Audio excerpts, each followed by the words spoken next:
A very good morning to all of you. Thank you all for joining on Saturday for another important discussion, and I would say a training session, which is being organized by EAI under the aegis of FICCI and with the support of Universal Acceptance Local Initiative Chapter of India, for which EAI is working as a secretariat along with our committee members. So today's discussion on which we thought that we have been talking about as part of the EAI and the local initiative chapter, we have been promoting and talking about the multilingual internet, and of course the importance of the universal acceptance, that how the truly digitally inclusive internet is not possible without universal acceptance. So we have already talked about what is universal acceptance in our previous discussions. We have had various members coming back to us with their queries. We have a good community which has built up, and the people who are participating and contributing in it through his various own activities, as well as taking up the trainer's role or making various discussions with their peers. So today's effort is basically we are launching a regional training workshops with the support of our community members on the universal acceptance, where we would be covering various discussion topics. And for today, we have thought about EAI, which is email address internationalization, and its implementation. So we are very happy that on this discussion, we have been joined by the very seasoned and the experienced members from the community who also have the independent roles, and they have been doing various activities around this area. So the speakers for today would be Mr. Harish Chaudhary, who is the Universal Acceptance Ambassador, UASG, and a research scholar and faculty, National Forensic Science University, Ministry of Home Affairs, Government of India. Welcome, Harish ji. And we also have Mr. Mahesh Kulkarni, who is the Director, Advanced Systems, and former Senior Director, CTEC, Government of India. Welcome to you, Mahesh ji. So we are happy to have both of you, and we have the technical experts who have joined in from the various organizations from the industry. And that's some mix which was looking at to understand from you that, of course, what is EAI you can start with, and then how its implementation needs to be done. And also, then we would also have a perspective on IDN in the Indian languages, the challenges and the solutions based on the report and the discussions Maheshji had. So, as I started, I was not going to talk more about the EI, just for the benefit of the crowd who have just joined new rather than the ones who have been there with us in the past.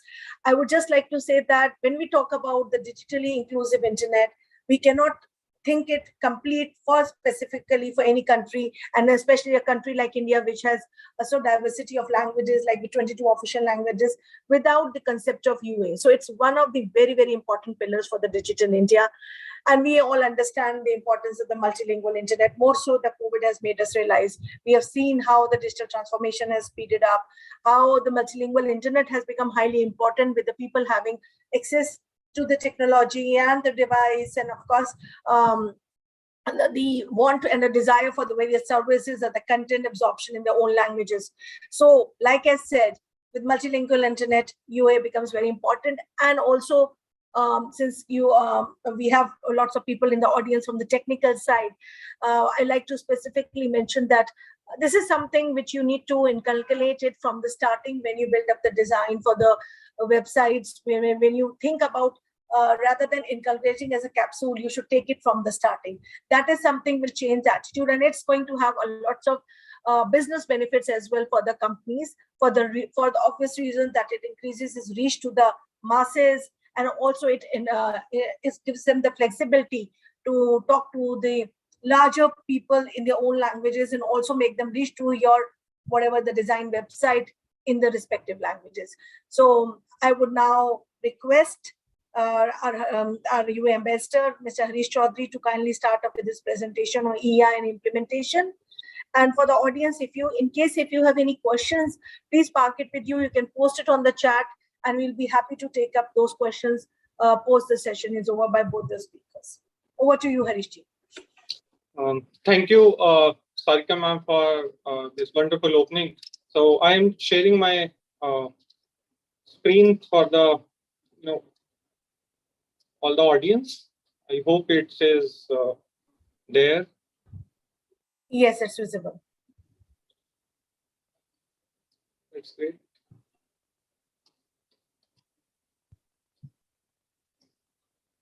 Okay, so on my first slide, it is there an email ID which is in the local language. So you can see sampark@chaudhryharish.bharat. So this is one of the example of email address internationalization. I just put it in a very simple way so that all the audience could actually understand that what is EAI and how to implement. I would be covering basic steps, and for the advanced one and the advanced questions, you may obviously I am there as a UA ambassador to help. So this is one of the very important question. Uh, so uh, so this question asks that which following pie chart most closely represent the presence of fraction of the website on internet that are primarily English language based content. So there are, first option says 25% English, 75% all other, 50% English, and 50% all other. And then last one is 75% English and 25% all other. So mostly I have seen that a lot of, participants and a lot of people believe that first is the correct answer. But the correct answer is the second option. And so that is how we may understand that why other languages are very important for internet, so that internet could reach to the end users, and finally all the applications and the benefits of this technology could be utilized by the people. And soon we will be seeing that it could 25% English and 75% all other languages, because languages are actually there is a lot of increase in the local content and local content on the website. But in addition to that, it is also required to have URL, universal resource locator, or your domain name in the local languages, so that people actually could access the navigate the internet or in their local languages and script. So these are the I have set two smaller goals today, and which says that to understand and to be able to describe the 5 criteria of universal acceptance, and to understand and to be able to implement good practices, including technical terminologies related to each of the criteria. So why this universal acceptance is needed, why it is important? Because there is a growing number of languages and scripts present over the internet, including non-Latin based language specific domain names in Hindi languages and all other Indian languages. They are present by the support of Ministry of Electronics and IT, Government of India, and National Internet Exchange of India. In addition to that, there are countries which are actually working on their scripts, which also includes Arabic, Chinese, and many other scripts are present on internet, not content wise, but in terms of their emails and in terms of their domain names. So it is required that all the internet enabled applications, devices, and systems should accept, validate, store, process, and display all the domain names and email address appropriately. So now question arises, is it not happening in current scenario? So yes, it is happening in Latin based languages, because it is because internet is created on Latin based languages. But now there are other languages are also there, and the issue is with other languages wherein which we are facing issues in accepting, validating, storing, processing, and displaying domain names and local languages which are not ASCII based or Latin based. So that is the issue related to the universal acceptance. So there are 5 important criteria of universal acceptance. First one is accept, validate, store, process, and display. And all valid domain names and email addresses. That means all valid domain names and email addresses which are not Latin based or ASCII based should be accepted, validated, stored, processed, and displayed correctly and consistently by all internet-enabled applications, devices, and systems. So that is the main 5 criteria of universal acceptance. Now, is it only related to, is universal acceptance is only related to languages? Yes, one of the important part is related to languages, but there are other, top level domains. You can see there is .international, .science. So these domain names, earlier we have the legacy domain names like .com, .net, .org, in which the length of the top level domain uh, is only 3 or less than 3. So we also have country code top level domains. That is .in. We have country code top level domains like .fr, which represent France, .in, which represent India, in which there are only 2 characters in top level domains. But now we have long TLDs. That is .international, .science. Okay, so to deal with top level domains which have characters more than 3, and it goes up to around 0 to 63 characters. So we also have to deal with them, and it is also an issue of universal acceptance. So it is not just issues of universal acceptance are not just associated to. I hope I am audible to everybody. Yes, go ahead. Okay. So it is not just associated to languages only, but yes, when it comes to the internationalized domain name, then the issues are also with the local languages. So you could see there is sarkar.bharat. So it is a valid domain name, and all the emails on that are also valid. It is in Devanagari script and language is Hindi. So in a very simple format, all the domain names and email IDs in Hindi and in Devanagari script should be accepted, stored, validated, processed, and displayed in a correct manner if I am, confined it to only one language, and it is applicable to all. So that is, important part. In technical terms, there are 2 important internationalized identifiers. So how to identify, internationalized identifiers? That is, one is internationalized domain name, and second is email address internationalization. Example is sarkar.bharat is the IDN, and if I have a email harish@sarkar.bharat, that is one of the example of EAI in a very simple term. So you can see that there is a change in the domain name system. In 2006, we have 22 generic top level domain along with 200 country code top level domain. But till in next 10 years, there is a huge change. We have 1400 plus generic top level domains with us. You can see they are also available in local languages. You can see .sangathan, .bharat.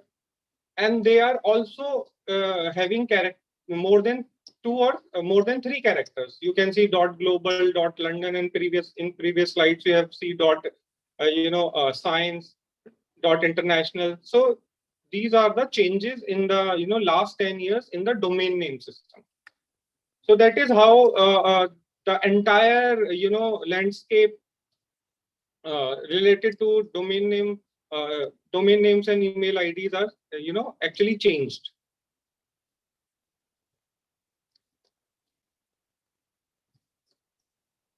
You can see there are various types of domain names, and I have categorized them and put it here. You can see universal acceptance test .international. Okay, so this is actually a valid domain name in the category of sky.sky, and it is a type new long because it is it has more than 3 characters, and you can see if you count there are a number of characters in the international. Now we have universal acceptance test.icu. So it is a new short. So earlier it was not present. It has only 3 characters, but it was not as a legacy, TLD like .com or .net. So it falls into the category of sky.sky new short. These are all valid domain names, and our systems are, internet enabled applications should, actually treat them equally as the SKY based or Latin domain names as well as email IDs. Now you can see meity.sarkar.bharat. It is in Hindi. This domain is in Hindi. You can, actually see that domain. You just type this in your browser and the domain will open. You could navigate through the domain, and it falls into the category of IDN, internationalized domain name, internationalized domain name, and script is Devanagari. So then we have Tibetan example is there. There is a combination of IDN and SKY is also, valid. Then we also have this right to left. There are domain names which are in the languages which use, right to left scripts. So these examples are there with us. Now, if we have domain names in local languages as well as on new long and new short, in that case, we also have email address to, identify on the domain name for the communication. So email test @universal acceptance test.international. It is a email ID, okay, which falls into the category of sky @sky.sky new long. So these all are valid, email IDs and domain names, and are all the developers, technologists should take care of them. Now we have, you can see an email ID in the Gurumukhi script. We have in Hebrew. We also have in Unicode, that is sampark@chaudharyharish.bharat, in which Sampark part is Unicode. Okay, so which is one of the encoding to code characters other than ASCII. And then we have chaudharyharish.bharat, which is again in the format of idn.idn. Okay, so these example I have put it there just to understand the concept in a better way. So if I have to divide that what is different parts of a domain name and email ID, so you can see here, if so example is india.sarkar.bharat. It is actually a live domain by the government of India. So you can see HTTPS is a protocol, India is subdomain, Sarkar is domain, and top level Bharat is top level domain. In the same way, if we have internationalized domain name, then we have sampark@chaudharyharish.bharat. So email test, that is a local part. It may be or in the Unicode, and then @ua.international. Okay, so this is one of the example of new long, and sampark@chaudharyharish.bharat is the example of Unicode @idn.idn. So this is the anatomy of IDN and internationalized email IDs. Now, what are the key fundamental aspects while we are dealing with, IDNs, universal acceptance, and Unicode characters? So these are the fundamental things we have to understand. So first of all, what is Unicode? So Unicode is an encoding technique which encodes different script in a machine understandable manner. In a numerical form, it is called code point. Okay, so these different scripts, they have code points because finally computer understand only numerical or mathematical language. So we have to convert everything into the numerical format. So all the scripts and characters of them are converted in such a manner that they come up in the numerical format, and these numerical equivalent of all the characters in a scripts are known as the code points. These code points are in a hexadecimal form and uses the U plus 4 times X notation. These X being the assigned code point values. Though Unicode aims at adhering to the one character, one code point principle, there have been instances where it has ended up providing multiple ways of encoding a single character. So I have because Unicode, due to the paucity of time, I have just put the important pointers.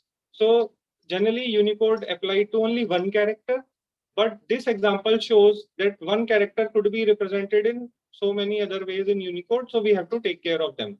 So you can see E with the some sign on as a cap, so it could be represented with the Unicode encoding U plus 00 E8, and then this E and then the other sign which is on the head of E, it could also be represented by U plus 0065, which is the code point for E, and the character given U plus 0300, the combination of both of them.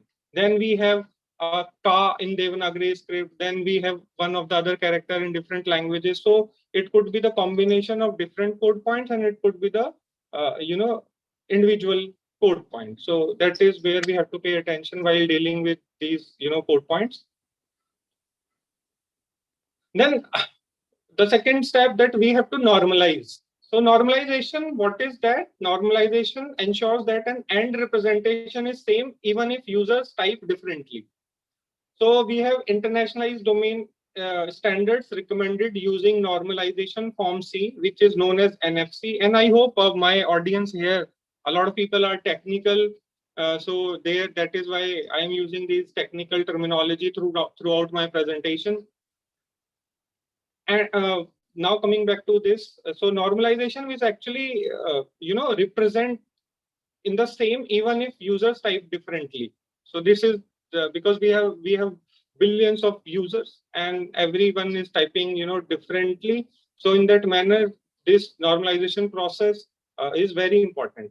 So code points are typically carried using the UTF-8 Unicode transformation format 8-bit. So this is the golden standard we have to follow while we are implementing EAI and internationalized domain name. Why it is a golden standard? Because it deals with the variable number of bytes for a single code point. ASCII is used as is, and I have already told you that it is a gold standard for carrying Unicode code point in web and protocols, and it is thoroughly tested. So I would suggest we should use UTF-8.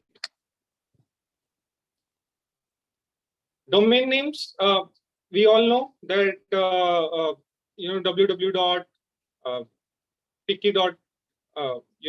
TLD or www.google.com, they are the examples of domain names. But when we have to convert into the numerical format, we have to understand that domain names is nothing but the ordered set of label which are present in form of A.B.C.D. For example, www.example.in. And the top level domains, the rightmost label D is known as the top level domain. Okay, in the left to right script. Initially, top level domains were only 2 or 3 characters. I have covered in the beginning of my presentation, but I have just put it here for the more and better understanding of this new topic. So earlier it was like .in, .com, .uk. You can see there are only 2 characters and there are only 3 characters at max. But now we have characters we have the strings having more than 3 characters, and we have to deal with them. So how to deal with them? We have to see the root zone, because top level domain delegated in the root zone, they are change over time. So we don't have to rely on the fixed list having these top level domains. So while we are creating solutions for these email IDs as well as to check the validity of the domain names, we are using the older method in which we are only referring to the fixed list. So but these fixed lists are outdated because this root zone always changes. So we have to use the list which are present on iner.org, and they are updated, and they will actually give you the top level domains which are deleted and which are updated. So that is how you always be working on the current content of the list. Then we have to use, there is a very important standard called the IDNA 2008, and it is also suggested that do not use libraries for outdated IDNA 2003 version, because there are two versions of standard, 2003 and 2008, and it is recommended to use IDNA 2008. Domain names can also be internationalized when one of the label contain at least one non-ASCII character. Okay, so we have to understand this difference. For example, we have www.bharatbhasha.bharat. It has this domain name has all the characters which are non-ASCII, so it is also called internationalized domain name. But in the www.example.ca, you can see that A with the cap makes this domain the internationalized domain. Even with the change of only one label, makes any domain any domain as internationalized domain name when the character is non-ASCII.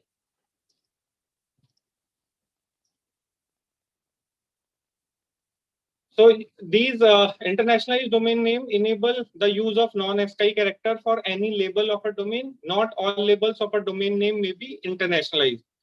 It is not necessary that all the labels of domain names should be internationalized for a domain to be an internationalized domain name. And there are two equivalent forms of IDN domain labels, U label and A label. I have explained it with the example. You can say human user use the IDN version called U label using UTF-8 format. For example, Bharat Bhasha and example, which we have seen in the last slide. An application or systems internally use ASCII equivalent called A label, which always starts with X and dash dash, and it is also known as the Unicode. So Unicode is very important, very important keyword here while we are dealing with the internationalized domain name, because a system only understand, any computer system only understand the ASCII. Okay, so it converts, Unicode is there to convert Unicode to ASCII and ASCII to Unicode. Examples of processing an IDN. So what are the different steps? So first of all, user enters in a browser HTTP example.ca with the A with the cap. It is also internationalized domain name, or bharatbhasha.bharat. Browser does normalization on the user entry. The second step is the normalization. The third step is browser converts example.ca in a ASCII compatible representation called Unicode, which is described in the RFC 3492. This RFC is written by the Internet Engineering Task Force, IETF. And this as per this representation, X and S dash are added in front of the in front of the converted domain name. So you can see, if I have bharatbhasha.bharat, it is first converted into S2, BR, BK1, B0, BDB, and then X and S dash is added. So finally we have the Unicode. And it is another example is nixie.bharat. It becomes X and S dash. You can see the entire format, and you can see dot xn dash dash h2br j9c, which actually represent dot bharat. Then the next step is browser calls the DNS to get the IP address of xn dash dash or IP address of the Unicode, and browser connects to the HTTP server at the received IP address. So these are the steps we have to follow while we are using or dealing with the internationalized domain names, and then email address internationalization after that. And we have to understand that we have to deal with the Unicode, and we have to utilize UTF-8 Unicode transformation format. This is a gold standard, and the steps I have covered in my previous slides. So when we are implementing internationalized domain name, then the email syntax is left side @ domain name. So domain name can be internationalized as IDN, U label, or A label. Okay. So I have written domain name. So after @ it could be U label or it could be A label. But left sides, also known as the local part or mailbox name with Unicode UTF-8, is EAI. Okay. So left side, when it is in Unicode format, UTF-8 format, it is known as the EAI. So our domain name on the right side could be U label or A label, and left side should be UTF-8 or Unicode. Not all email servers support EAI, so a negotiation protocol is used to only send EAI when the target server supports it. So we have to support it by implementing SMTP UTF-8. So as simple mail transfer protocol, Unicode transformation format 8-bit. So you have to enable your email system so that EAI emails could be accepted. If your server is not supporting, then it falls back and returns an unable to deliver message back to the sender. So SMTP UTF-8 option is used within the mail transfer protocol to signal the support of EAI by an email server. So that is some of the technologies you had to use. We also have some overhead while we are implementing this. These mail headers need to be updated to support EAI. And mail headers are used by mail software to get more information on how to deliver the email. So to implement this, we have to enable SMTP UTF-8. So while we are implementing our email solution, then there are different parts of the email stack in which MUA is the mail user agent, mail transferring agent is MTA, mail submission agent, and mail delivery agent. On all these agents, we have to enable Unicode transformation format 8 so that our mail should be properly received and properly delivered. You can see I am sending an email from mail user agent to finally to the receiver, and all the blocks in between. You can see SMTP with EAI. Okay, so SMTP with EAI, we have to enable the support of SMTP UTF-8. So to send and receive an email with EAI, all parties involved in the delivery path have to be updated for EAI support. If there is no EAI support, that means if there is no support of SMTP UTF-8 protocol, then mail would not be, delivered. And if a single SMTP server in the path does not support EAI, then the email is not delivered. So we have to enable the SMTP UTF-8. How to enable that? So this is one of the examples. So postfix is a MTA mail transferring agent, and there is a configuration of postfix. You can see that you have to enable SMTP UTF-8 flag by changing the configuration file and writing yes. So this is one of the requirements to enable SMTP UTF-8 in the mail transferring agent. You could also see that this is the example of MailMate, in which is used as an email client on Mac OS X. So you can see we how to enable. So there is an IMAP account, and there are various steps to enable it, and then how to do it. We have to default write com dot the entire string is given, and that boolean parameter to yes. So that is how we could enable it in the MailMate. So if after enabling that, you can see that when we have enabled SMTP UTF-8, we are sending an email, okay, and then it is received on the Gmail. If it is not enabled, that it will be lost somewhere in transit. While we are dealing with the EAI, that we have to understand that we have to deal with the case folding. So in current scenario, Kevin in the small letters and Kevin capital letters as a local part of the email are handled as a same user. So case folding is automatic in ASCII local part.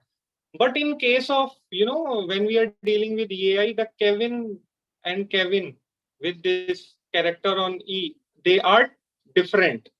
So Unicode case folding is typically not done by the servers. We have to deal with that.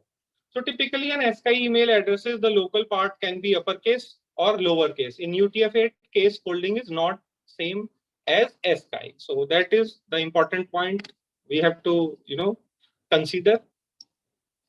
We also avoid interpretation as a spam, because our current system is only dealing with the emails which are ASCII based, and it is based on the older specifications.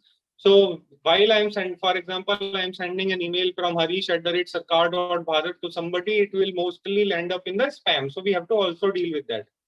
So spam filter may think EAI is a spam even with SPF and DKIM implemented. This is because spam filtering does not know about EAI. So new top level domains and IDNs may also be viewed as a spam. So we have to, there are some mail user agent software uses the contact database. So we have to build our database so that any email which is EAI and valid should not be sent to the spam folder. This will make it more likely to be considered spam if the email of the sender is not in your contact database. So we have to make sure that contact database contain the EAI email of the contact. So we could also implement the building of the new EAI database. So what is the final conclusion? So conclusion is that EAI is essentially supporting UTF-8 in the local part of the email address. UTF-8 is the Unicode coding format, which is known as the which is 8-bit and gold standard. And it also means supporting in the headers, and it also requires changes to the mail servers and the mail clients. All SMTP servers in the path must be EAI enabled to deliver the mail to the destination. Courier and Postfix are two open source software that support EAI with very limited changes in the configuration. So these two open source mail transferring agents are there. If you are implementing your email system, if you use Courier and Postfix, you don't have to make a lot of changes in the configuration. And the most important part, when we are dealing with that in the configuration files, we have to carefully deal with the A labels, U labels, or both. It depends upon the situation, that how you are dealing with, how you are storing it in your database, how you are processing it, how you are displaying it. So that is very important. So this is my final slide.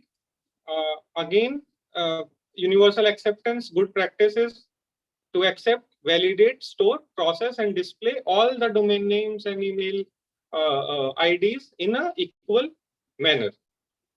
So that's all from my side. I hope, this is useful for all the audience. If there are questions, I may take it. Thank you, Mr. Chaudhary, for detailing on EAI and the various things which people needs to take care of. What is EAI and how the protocol needs to be worked out? What are the changes required? So thank you for taking all of us through the same. I'm sure if so far I think there has not been questions from the technical side, because they would have been more interested in understanding the thing from you. If any questions come up, we will post up in my team will post in the chat. So thank you for your time, and thank you for sharing the perspective on EAI and how it needs to be implemented, what other things needs to be taken care of at substantiation, and also giving various examples for the things how people need to take care of it in terms of truly implementing an EAI in their website. So thank you. With this, we move on to our next speaker, Mr. Mahesh Kulkarni. He is going to make a presentation on IDN in Indian language perspective, challenges and solutions. Over to you, Mr. Kulkarni, and we've heard about EAI. Now we look forward to hear more on the IDNs from your side. Yeah, thank you. Just let me share my presentation rather. 1 second.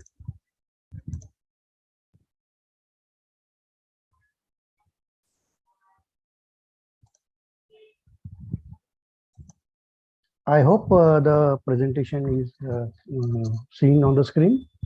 Yes, sir. Yes, yes, yes. Very good afternoon to you all. And I think first and foremost, I need to appreciate Harish Chaudhary for covering the technical aspect of the EAI implementation. And as Sarika was saying, it is a very, very important topic, and it's a part of a global vision, making as a multilingual internet, and UA becomes a very, very important aspect of the multilingual internet. Having said that, basically, the next billion users on the internet are supposedly expected to come from the non-English speaking countries.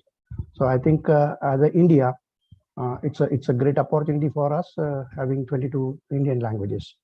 So let me move to my presentation. So I will be trying to cover up ideas in Indian languages perspective, challenges and solution. Though most of the things have been covered by Harish, I will try to just skip some of the portion where there seems to be overlapping, unless otherwise certain important points are there.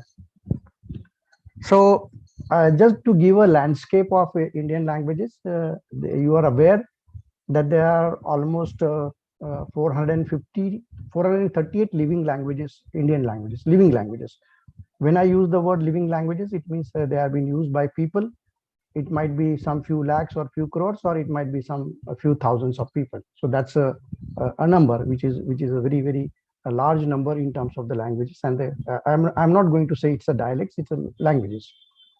Generally, our languages, we have got 22 scheduled languages. When I use the 22 scheduled languages, English becomes an associate language basically, where it's been used for the governmental communications basically. So the Indian languages side, if you really look at it, they are divided into 4 language families like Indo-Aryan, Dravidian, Tibeto-Burman, Munda family, and so on and so forth. So as I said, we have got 22 Indian languages, and some of these languages, why I'm giving this background, because this will actually dwell through you the issues, challenges which are posed in internationalized domain names, and how at a global level these problems or challenges have been actually tackled with. So the end user doesn't have any major trouble in terms of DNS abuse. So some of these languages actually gets written in right to left script, and there is a left to right script also, right to left and left to right. So when I use the right to left, this is the Perso-Arabic family, which is a script like an Arabic script which is there. It is used for Urdu, Sindhi, and Kashmiri. Okay. While the rest of the scheduled languages, 19 basically, they are using a Brahmi script, wherein basically they are from the left to right. So Devanagari becomes basically originated from Brahmi, it becomes a LTR script. Okay. Now, if you come to the domain names and email addresses and so on and so forth, so it's a combination of a script and a language. So I will try to demystify what is the difference between a language and a script. Script basically is a written form of a language, while language is, when we say it's a spoken form. So just some examples will follow my slides. And as far as the domain names are concerned, we require actually 11 scripts minimum to cover all the 22 scheduled languages which are there. So the scripts which are supposedly expected in the domain name registration, we require an Assamese, we require a Bangla script, we require a Devanagari, Gujarati, Gurumukhi, Kannada, Malayalam, Oriya, Tamil, Telugu, and Urdu. So this is the currently the status in terms of the languages and the script being used. Now, if you look at, see, don't get bugged with this particular presentation just because of the fact that I'm going to give, deep dive through this particular presentation, and then what are the solutions associated with that. Because though at a backend it looks complex, or a front end it looks complex, but things are being made very, very simple. So in Indian languages, we have got one script, many languages, and many script, one languages. So Devanagari, if you look at Devanagari, when Harish was referring to .bharat, by looking at .bharat, one cannot understand that it is a, whether it is written in Hindi, whether it is in Marathi, whether it is written in Konkani, because they are same, So actually speaking, dot Bharat is almost shared by almost 8 languages basically. Okay. So Devanagari is a script which you use to write Hindi, Marathi, Konkani, Nepali, Sanskrit, Sindhi, Dogri, and Santhali languages out of the 22 official languages. So which necessarily mean that when we are talking about a domain name, the TLD part of it, it is difficult to distinguish between a language and a script over there. So dot Bharat, which is a Devanagari script, covers up almost eight basically languages, and hence you can have with the dot Bharat written in Devanagari, you can have domain names or email addresses in all these 8 different languages. Okay. Now one more point which is coming up is Manuscript One languages. So some of the scripts are there, some of the scripts are there where rather languages are there wherein they are using more than one script. Means, for example, if you look at basically Santhali as a language, then it uses Devanagari, it uses Alchiki as a script. Same thing happens with the Sindhi basically. So Sindhi uses basically Devanagari as well as the Perso average family. So these are some of the things which are already been taken care in terms of when we were delegating, or ICANN was delegating the top level domain names like IDN domain names basically, or CCTLDs. When I use the word, proper word is CCTLDs. When it comes to some of the language nuances, the life is not as simple as was with the Roman script, which is generally used for English. So previously, all the domain names, what Harish was referring, was ASCII based. So when I use the word ASCII based, it was not the whole ASCII characters, but it was limited only to LDH, like letter, digits, and hyphen only. And the special characters and other characters are not permitted within the ASCII domain names. The script basically used it was linear, that it's a one-to-one correspondence, like what you type and what you store and what you see, it has got a one-to-one correspondence. While unlike Indian languages, so what you input and what you store and what you display, there is a huge difference between that. And in our context, generally we don't refer to the characters. We refer to as a basically syllable. It's akshar. So when I use the word akshar, it is a combination of 1 or 2 characters or more characters. Especially as you can see on the screen, the akshar, which is key, is an akshar. It's a one syllable. It's a whole unit basically of pronunciation. While internally, while inputting from a keyboard, you are inputting k, then the e matra, then the t, then the a, then the b. So if you look at the code storage, you are supposed to get a code for k, code for e matra, code for t, code for a matra, and a b. So these are from that perspective, you are able to see codes 1, 2, 3, 4, 5 code points are there. While actually, if you look at the basically syllable, there are only 3 syllables, where the one syllable is a key, another syllable is a ta, and another syllable is a b. So why these are important? Because our all Brahmi based languages are syllabic in nature. Okay. Second point which is coming up is that if you really look at the internal storage and the way it is being displayed on the screen, there is no one-to-one correspondence because you require a reordering. So how you input the data? Suppose you input the data with k first, then the e matra second, then the t and the a. Then you require to do a reordering internally. So these are some of the challenges, or these are some of the nuances which are being handled at various level, and they are being taken care of. So there is nothing new that Indian languages are now properly supported onto the digital medium. I can assure you, with the advent of Unicode, all the Indian languages, 22 at least scheduled languages, and beyond 22, some of the languages are still encoded into like Nandanagari, Silotanagari, and so on and so forth. So these languages which are part of a Unicode, even the Modi, they are a part of a Unicode now. They are being fully supported. So I don't see any issue related with the support of Unicode in Indian languages. Now, if you look at the formation of a syllable, as I explained to you, this Brahma, it is consisting of basically numerous characters, and then it is formed as a singular word. The one more important point which is coming up in terms of the internationalized domain name or email, then we have got alternate forms of a spelling basically. So as you can see over there, Anna, these are all valid spellings basically in a given language. Let us say Hindi. In a given language, these are all valid spelling. But then what happens when it comes to the domain names? I'll touch upon the point. What is the relationship of languages with the domain names, basically, or what is the relationship of alternate forms with the domain names? So if you look at this, these are the alternate forms. And one more important point is the alternate spelling. So if you look at a Hindi spelling, so it is with Bindi and written with Bindi. Okay, while the second portion is being written with no halanda. So but both these forms are valid, and they are being used alternatively by people. So I think these are all valid forms. So then in domain names or in an email address, what happens to this? Are they treated same? Are they treated differently? That we will cover up in the next slide. Okay. So this was been covered by Harish, and I am not going to actually put efforts on this, major efforts on this. But as you can see this bharatbhasha.bharat, bharatbhasha.com, bharatbhasha.bharat, and bharatbhasha.bharat.bharat. So this is the first one is written in Hindi, which is a case of idn.idn. The second case is idn.ascii. The third case is idn.idn in Gujarati, and the fourth case is of idn.idn in Punjabi. Okay, so these are called as the internationalized domain names. So then when we talk about the internationalized domain names, what are the rules associated with the formation of these IDNs, and what are the permissible rules, which we will see in a moment. So as was being told, currently as of today, we have got almost like 1,488 active TLDs. Like when I use the word TLD, the top level domain, it consists of the previous domains as well as the new domains which are there.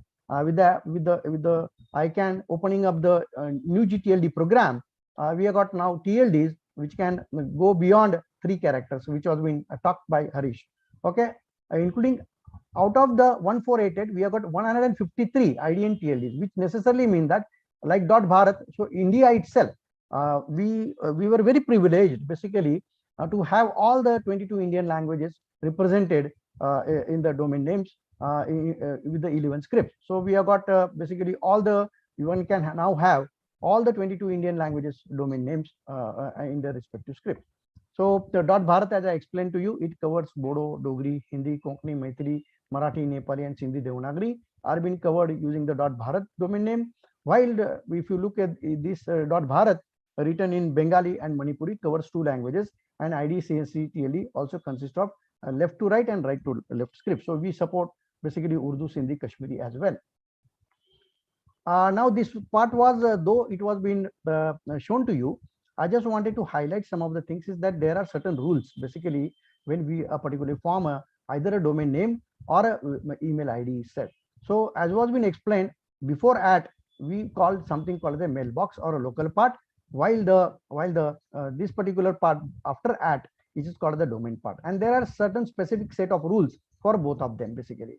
So the set of rules for the local part are not that very stringent, but the for the domain part they are very stringent. Sometimes what happens, this local part, I think my screen is overlapping, so I will just try to see whether I can hide this. Okay, I can hide this now.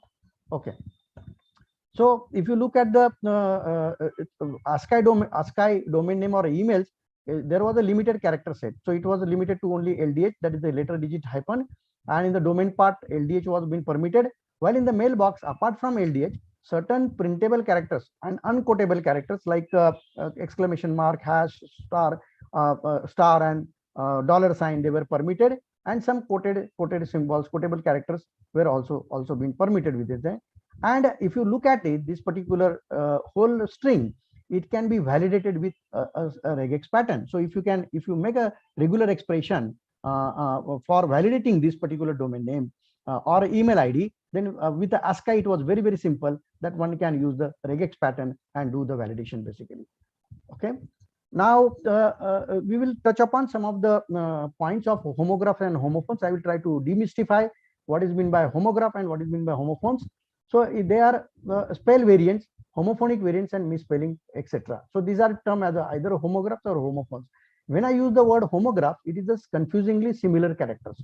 While color.com with the spelling, like if you see color.com and color.com, there are 2 different spellings and they are appearing visually different, and hence they are been not termed as a they are not been taken in terms of basically rules and regulation. They are being currently treated as a 2 different websites. So if you say color.com will be one more website, and color.com will be two different websites. But however, the end user has got a choice to register both of them and map it to one.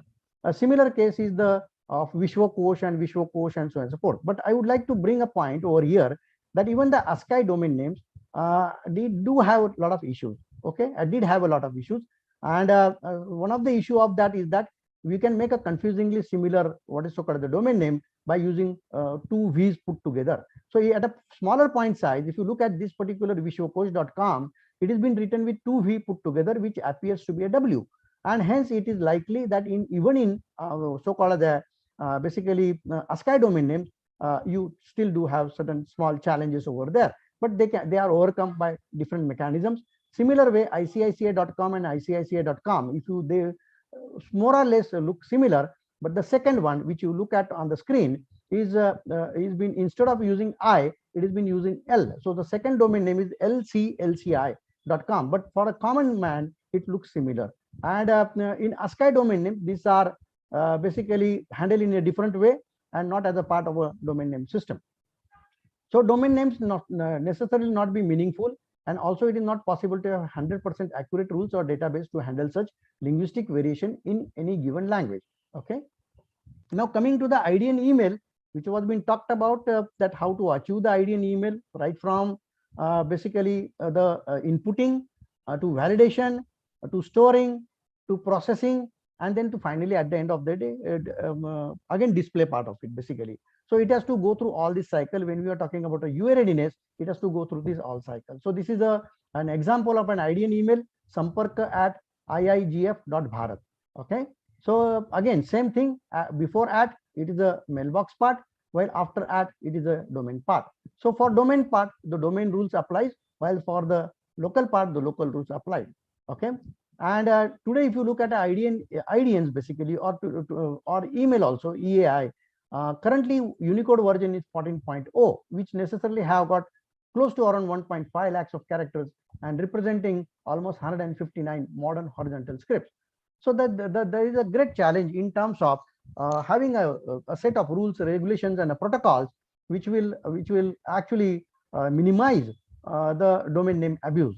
And this is where ICANN has played a very, very important role, and with the community obviously in place, that how the domain name misuse can be really brought down. So presence of Unicode characters in either mailbox or local part. So you can have Samparka or in any other language. So that's a local part. UTF-8 in a mailbox part. So this is a UTF-8 characters one is used. And as I said to you, this particular thing cannot be validated with a regex pattern, because in early days, whenever people were using an HTML tag, email tag basically, or they were using a text attribute, and they were having their own pattern to basically validate an incoming email as an input from the end user, it was simple. But when it comes to the internationalized domain name, you don't, it cannot be done with the help of a regex pattern. It has to be done by certain protocols, and those protocols are which we'll be covering in the next slide, which is the IDNA 2008, which even basically Harish Chaudhary has also covered that part. Okay. Then is it very difficult? No, it's not very difficult basically. However, there are already a lot of libraries which are being made available basically in terms of for registration purposes, even for the registry, as well as the end user, or even for the registrant, in terms of basically validating the domain names as well as the email IDs. And however, though as I said to you, for ASCII mailbox there were certain rules, but if you look at the IDN mailbox, there are rules, but they are a little bit not that stringent. So the rules regulation will all depend upon the service provider basically, who is going to support that. Means, for example, just as an example, I cannot have my name in a mailbox like Mahesh written in Devanagari and Kulkarni written in, let us say, any other language like let us say Gujarati. Means that though it is possible, but then the local ISP can take care of that. The whosoever is providing the mail services can take care that what restrictions one need to put on the mailbox part of it, so that at least the mail is delivered properly and mail is not being spoofed or spoofed basically. So let us give a small example to you. Let us say there is a Vijay at something something dot Bharat as an email, and Vijay is written with first matra, first e matra, and somebody unfortunately texts an email with Vijay with a second e matra. So what happens basically? So there are two different emails, and it may be likely that while a person is typing, he may not know the correct spelling, and the mail will be delivered into a wrong person, to the wrong person's account. And hence, in order to avoid such situation, the service provider has to have certain additional rules and regulations in terms of the mailboxes. So this was one point which I wanted to make on top of what Harish was presenting. So this I skipped. Okay, so visuals, I talked about the visual part of it. Even as I said to you, if you look at this portion, just highlighting some of the examples to you, Microsoft.com looks similar to Microsoft.com. However, the first one is written with R, N, and I. So with the combination of an R and N, I can make a similar looking M basically. So this is where the common man might get fished basically in terms of, because people generally tend to not understand this and click the link without actually seeing the contents, and hence as a part of a user, the user should also see to it that instead of opening a link, he should type a link in order to avoid even the issues related with security issues related with the basically even ASCII email or ASCII IDNs. Just a great example which I wanted to give it is this is the apple.com, and this one and this one. I just made a color difference for just to show it, highlight to you people, but these both look similar. Actually, there is no difference. Visually, they are looking similar. But however, if you look at this particular portion, this is an ASCII IDN, okay? And all the characters are from ASCII range, and one can actually, if you copy paste this into the browser, it will take it to the Adobe site. While this app, it will take it to the Apple site. While this apple.com, which looks exactly similar visually, it is not made up of the A part is made up of a Cyrillic small letter A, which the code point is 0430, and the rest of the things are ASCII characters. And as I was being told, this will be converted, since it knows that there is a non-ASCII character, it will get converted into a Unicode, and then it will resolve. But however, though they are looking similar, they are not similar, and they will resolve to different websites. Similar cases are with the homographic variation with mudra.bharat, mugna.bharat, and mudra.bharat. Why I am trying to bring out this point, that though it looks very complex, they are being taken care by the protocol basically. So this is there is something called the root zone label generation protocols or label generation rules are there, which takes care of all these complexities within the script and across the script also. Okay, so one really don't have to worry about those internal details, that how it is going to happen, but one need to use the appropriate protocols while implementing even the IDNs or even implementing the EAI. Okay, so correct spelling and misspelling, this issue was present with ASCII also, and it is today also present basically. So one can have basically let us say localization.in and localization with just a spelling change. One can do either S or Z and try to see to it that the website looks similar to you, and it's like phishing. You cannot help it out basically, because however, one need to be very, very careful that while looking at this, they are visually different basically. However, let me tell one more point to you. ASCII didn't to a certain extent handle this, but if you look at an IDN has handled this to a maximum possible extent. Though I'm not going to say 100%, but yes, to a maximum possible extent, this type of variations are being handled, because there is a variant generation program from ICANN, which takes care of this variant generation, which is a part of the root zone label generation rules which are been there. And currently, I think it's the 5th version which has been rolled out, wherein almost most of the Indian languages are already been present within that. Okay, so these are still some more examples. A single script confusable. So this is basically use of small l and capital O. This is the all numerals. This is basic Latin character, and this is a Unicode character plus Latin small characters, and so on and so forth. This is the mixed script confusable. So one can have PAYPL.in with a 430 as a small a. a mix of Latin and Greek, and so on and so forth. So they look similar, but though these things are look similar, the protocols are being taking care of all this particular stuff, including the confusable similar characters, which is made with the help of variant generation program. Then there is something called the whole script confusable. There is a bi-directional spoofing, and so on and so forth. Then there is a syntax spoofing also, because generally what happens, most of the characters are permitted. So slash is a character which is not the backslash, but it is a u plus 2044, which is the fraction slash, and one can appear that they can try to appear as a legitimate site. So some of these are also being taken care with the protocols. Okay, so just it is becoming a little long, but as I said to you, IDN security's concerns from the linguistic characteristics of various languages, sets such as diacritics, variants, digit mixing. The IDNA protocol addresses this issue with the broad goals of Unicode version agnostic, because the Unicode version is changing every now and then. So today we are on the 14th version basically of the Unicode. So the current protocols which are there, they are what is called the code level agnostic, in the sense Unicode version agnostic.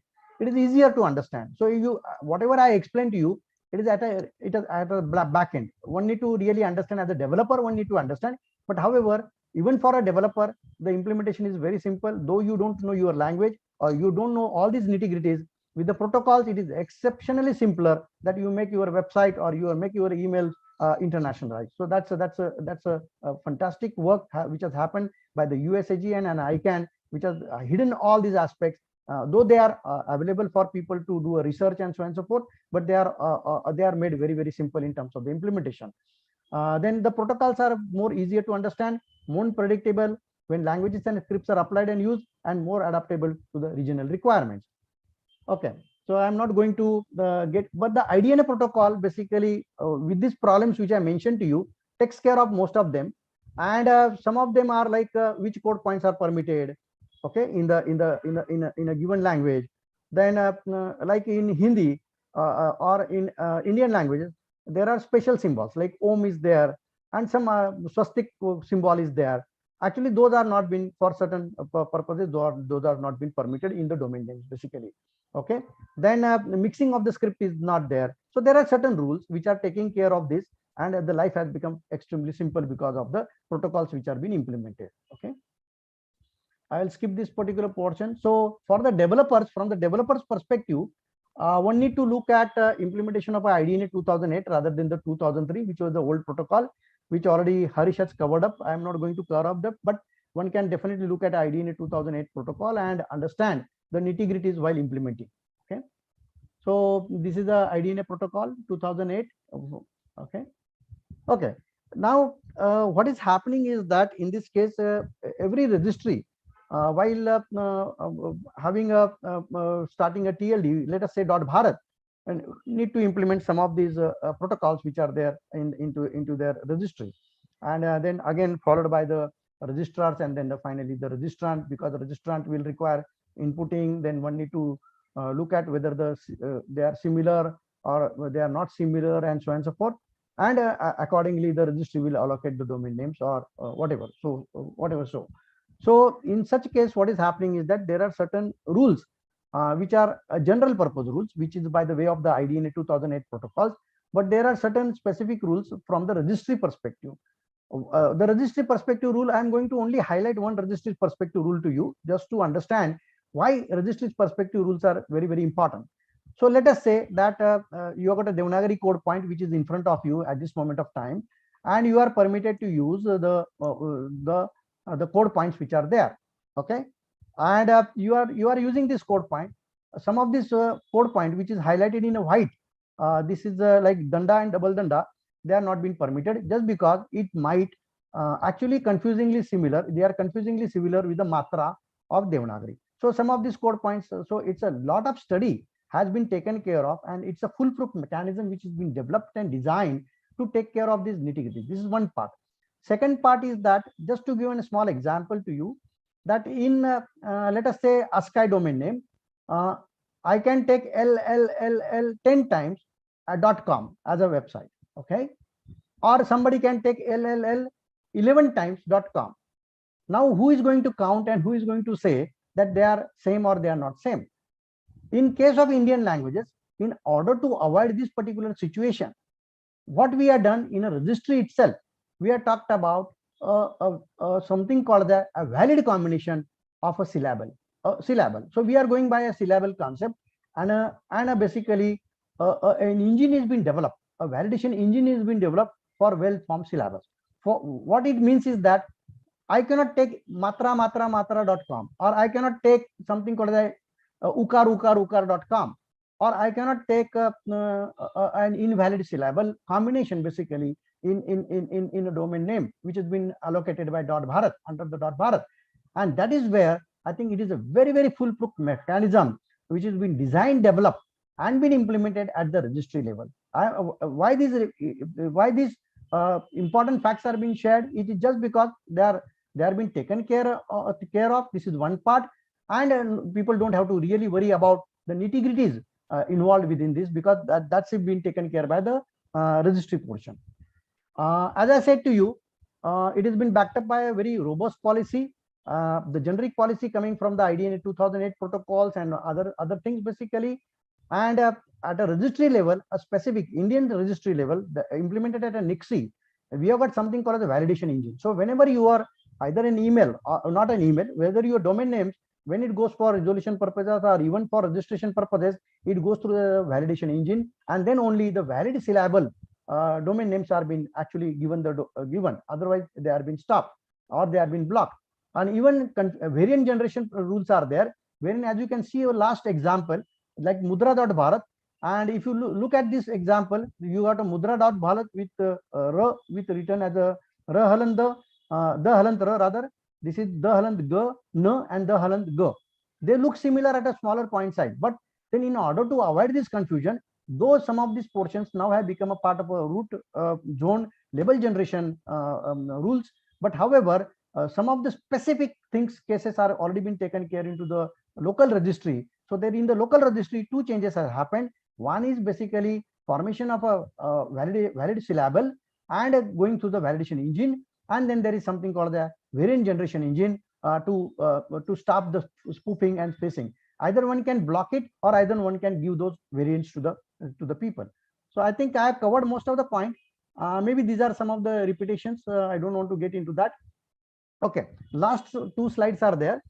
That as I said to you, for the ASCII domain name, for validation purposes or email, it was very easy to do the validation with the help of a regex pattern. So you can write a simple regex pattern, because the number of alphabets are limited up to 26, and some characters are limited like LDH only, and it was very easy, though not impossible, to have a regex based validation for the ASCII domain names or email part of it. However, giving the complexity and the repertory of the code points, which is almost like 1.5 lakh and more, and representing 159 languages around the world, I think it cannot be done just with the regex pattern, and it has to follow the protocols. And that's what I said, that the protocols are already in place. So there are IDNA 2008 protocols are there. One need to follow those protocols, and they are being to be followed from the acceptance perspective also, as well as by registry also, and resolution purposes also. So all the three levels one need to use this particular protocols basically.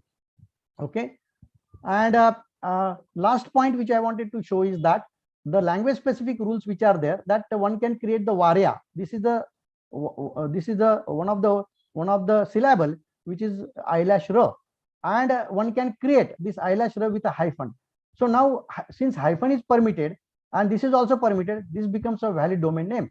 Okay, and somebody can actually spoof with this eyelash r, and hence our engine, in the sense the engine which has been given at NICSI or running at NICSI, basically takes care of these nuances as well. Okay, so rolling out IDN and EAI, though a lot of things have been said by Harish in terms of the technical part of it, I'm only going to say all software application services to support Unicode as a standard.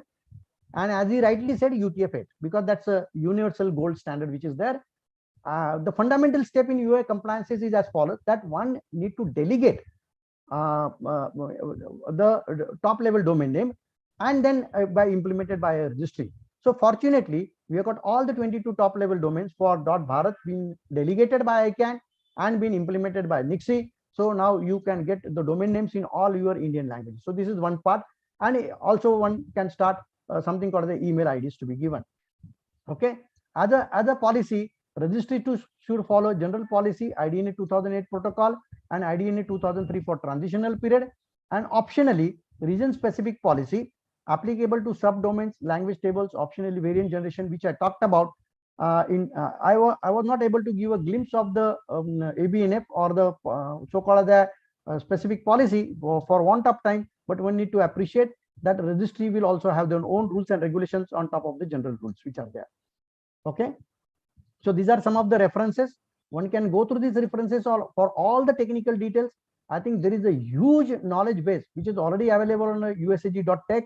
Whatever presentations we people have made or whatever we are talking about, they're all been documented in a very nice, simple language. And I request and I urge all the members to go through that and see to it that from today you start implementing UA. Thank you. Thank you. Thanks a lot. Bye. Thank you, Mr. Kulkarni. Thank you for taking up the details of IDNA with the various implementation, various things which needs to be taken care of, various formulations which needs to be looked into it. And we understand that the half an hour would not do the justice to the discussion of IDNA. So that's why as part of our training programs, we would be having multiple technical sessions. And today is first, of course, the launch of the technical session, and we'll be carrying it forward in the coming months. And we request the technical fraternity who have joined in, we will be taking up the discussion on various areas, including EAI, IGN, various spec orders. So be tuned with us. This is one part of it which you just heard in today 90 minutes of session, but there would be many others, and also a second version, second advanced version of the same thing coming up in future workshops. Our team will keep you informed. With this, thank you, Mr. Kulkarni, and we are very privileged to have with us now Dr. Data, who is, of course, the co-chair of FICCI ITITS committee and the chairman of a USG, which is Universal Acceptance Training Group from the ICANN, who has joined us today. Thank you, Dr. Data, for joining us and taking our time from your meeting. I know you were called on for a very important meeting, but thank you. And like I mentioned, we did have two esteemed speakers, Mr. Harish Chaudhary and Mr. Kulkarni, covering up on the EAI and ITNs, and we're talking about this implementation and the technical aspects. We look forward to your address now. So what do you feel and your perspective on the same? Over to you, Dr. Data. Thank you, Sarika ji. Sorry for this. I was called in a very urgent meeting in the government today. I am actually way back from that meeting itself. Thank you for this opportunity to address about a very important topic for email address internationalization. I am sure Harish and Maheshji are two very good people to speak about, and this is a subject which requires not only a technical knowledge but also a little bit of practical knowledge. And I will cite some things around the practical side of it.